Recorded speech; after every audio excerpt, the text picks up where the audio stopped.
Oke, jumpa lagi bersama saya, mahasiswa semua, dalam mata kuliah Fisika Teknik.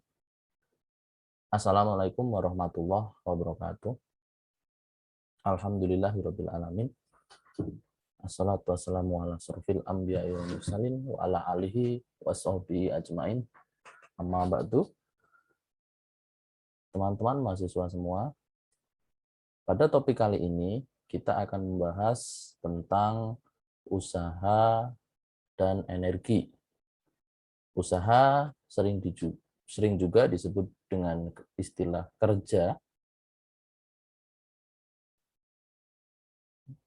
Subbab materi pada topik ini yang pertama mengenai usaha atau kerja dan energi kinetik, kemudian pembahasan mengenai energi mekanik, seterusnya energi potensial, berikutnya ada daya atau power, dan saya berikan juga daya otomotif, yaitu studi kasus mengenai hubungan energi dalam kasus otomotif.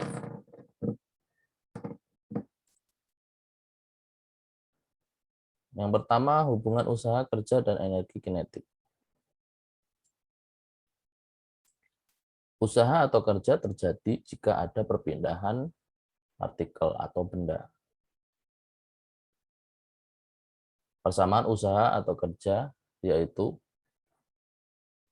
W sama dengan F dikalikan dengan S, di mana F merupakan gaya dan S adalah perpindahan. Ya, jadi usaha atau kerja adalah gaya dikalikan dengan perpindahan. Dalam energi kinetik, terdapat perpindahan partikel atau benda, di mana persamaan dari energi kinetik tersebut adalah EK sama dengan setengah mv kuadrat, di mana M sama dengan massa benda dan V sama dengan kecepatan. Di sini, pada formulasi EK atau energi kinetik, terdapat unsur kecepatan. Terdapat besaran kecepatan di sini. Kecepatan merupakan tanda bahwa suatu partikel atau benda tersebut berpindah tempat, berpindah posisi. Nah, sehingga dalam energi kinetik juga terdapat perpindahan suatu partikel atau benda. Jadi kedua-duanya antara usaha atau kerja dan energi kinetik sama-sama menyebabkan partikel atau benda melakukan perpindahan. Sehingga usaha atau kerja dan energi memiliki dimensi yang sama. Nah, nanti Anda bisa mengecek atau memeriksa kembali tentang dimensi dari usaha atau kerja dengan energi. Sekarang membahas tentang energi. Energi merupakan besaran yang memiliki dimensi yang sama dengan usaha atau kerja. Energi ada beberapa macam. Ada energi mekanik, energi potensial, energi kinetik, kemudian energi panas atau termal, energi kimia, energi foton, energi akustik, dan lain sebagainya. Energi mekanik ini terdiri dari dua energi, yaitu energi potensial dan energi kinetik. Sedangkan energi panas atau termal itu energi yang memiliki perbedaan temperatur ya dari kedua titik acuan yang dianalisis. Misalkan kita akan memanfaatkan energi panas dari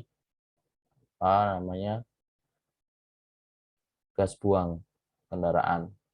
Nah, di dalam knalpot itu terdapat temperatur yang tinggi, Sedangkan di luar, di lingkungan, atau di suhu lingkungan, itu memiliki temperatur yang lebih rendah. Nah, terdapat perbedaan temperatur di keduanya, sehingga energi panas tersebut bisa terjadi.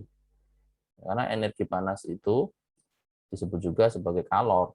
Kalor itu memiliki fungsi dari delta T. Kemudian kalau energi kimia ya energi yang tersimpan misalkan pada baterai kendaraan, ya. Nah, di sana kalau ya terdapat unsur-unsur kimia yang ada di sana. Kemudian energi foton itu adalah energi yang diserap oleh panel surya, ya, atau sel surya, ya. Jadi foton itu adalah fotoelektron, energi dalam bentuk cahaya, ya. Jadi yang diserap bukan panasnya, tetapi cahayanya kalau pada solar cell. Kemudian energi akustik. Nah, ini akustik ini adalah energi bunyi atau suara. Beberapa penelitian telah menjelaskan bahwa energi akustik juga bisa dimanfaatkan. Dan masih banyak yang lainnya. Nah, kita di sini berfokus pada energi mekanik, ya. Yang tadi sudah saya sampaikan bahwa terdiri dari energi potensial dan energi kinetik. Ya, dalam formulasinya EM sama dengan EP plus EK. EM sama dengan MGH, ini untuk EP, plus setengah MV kuadrat, ini untuk EK. Jadi jika ingin mengetahui energi mekaniknya, maka harus dicari energi potensial dan energi kinetiknya. Kekekalan energi mekanik. Persamaan energi mekanik yang di dalamnya terdapat energi potensial dan energi kinetik. Ini tadi sudah disampaikan. Dan terdapat hukum kekekalan energi, khususnya kekekalan energi mekanik, sehingga berlaku persamaan berikut. Dari formulasi ini akan membentuk formulasi MGH1 plus setengah MV1 kuadrat sama dengan MGH2 plus setengah MP2 kuadrat. Kemudian energi potensial elastis. Energi potensial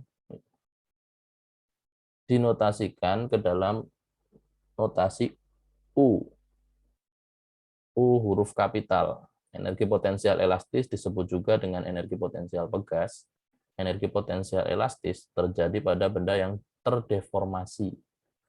Dan energi mekanik tersimpan dalam bentuk deformasi plastis pegas. Deformasi itu adalah perubahan bentuk atau perubahan ukuran dari benda tersebut. Dalam hal ini itu elastis ini diilustrasikan dengan pegas. Jadi jika ada pegas yang diberikan tekanan, maka dia akan berubah, ya, ukurannya.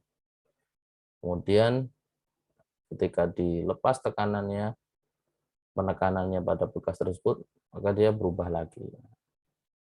Dan dia akan melakukan dorongan yang sebaliknya dari tekanan yang diberikan. Nah, ini merupakan energi potensial elastis, ya. Persamaan energi potensial elastis U sama dengan setengah Kx kuadrat. Jika gaya elastis bekerja, maka persamaan menjadi K1 plus U1 sama dengan K2 plus U2. Sehingga kita terapkan dalam kekekalan energi mekanik, sehingga menjadi setengah MV1 kuadrat plus setengah Kx1 kuadrat sama dengan setengah MV2 kuadrat plus setengah Kx2 kuadrat. Daya. Nah, pada pembahasan ini mengenai daya. Kalau tadi energi, ini sekarang adalah daya. Nah, bagaimana hubungannya dengan energi? Mari kita bahas bersama. Daya adalah energi atau kerja atau usaha yang digunakan persatuan waktu, atau dengan definisi lain, laju waktu di mana kerja atau energi dilakukan. Seperti kerja dan energi, daya adalah besaran skalar. Ya, Anda perlu cermati. Ini merupakan besaran skalar. Persamaan daya P sama dengan W per T, di mana W ini merupakan kerja atau usaha tadi ya. Dan bisa jadi itu juga dalam bentuk energi. Persamaan daya rata-rata adalah PRT sama dengan delta W per delta T. Ya. Seperti biasa ketika kita mencari suatu rata-rata dari parameter, kita akan menggunakan delta di dalam formulasi parameter-parameter yang ada di dalamnya. Kemudian yang terakhir itu ada daya otomotif. Dalam hal ini daya otomotif kita berikan kasus dalam otomotif. Daya yang dibutuhkan untuk berjalan dengan laju konstan 15 meter per sekon pada permukaan yang rata adalah 4,1 kW. Tetapi daya yang dibutuhkan untuk percepatan dan pendakian bukit mungkin saja jauh lebih besar.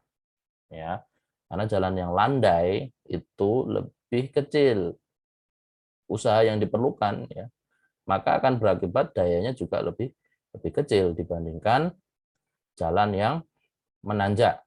Ya. Contoh kasus pada otomotif, mobil 911 Carrera dengan massa 1.251 kg dalam iklannya dikatakan mampu bergerak 0, ya, mampu bergerak dari 0 sampai 60 mil per jam atau mil per hour, yaitu kalau kita konversikan dalam meter per sekon menjadi 27 meter per sekon dalam 6,1 sekon. Ya. Maka energi kinetik akhirnya adalah EK sama dengan setengah MV kuadrat. Sama dengan setengah, kita masukkan nilai M-nya. Masanya tadi diketahui 1.251 kg. Kemudian kita masukkan V-nya dalam satuan SI ya. Sudah dalam meter per sekon, yaitu 27 meter per sekon. Karena ada kuadratnya, kita kuadratkan. Kemudian kita kalkulasikan sehingga hasilnya menjadi 4,6 kali 10 pangkat 5 Joule.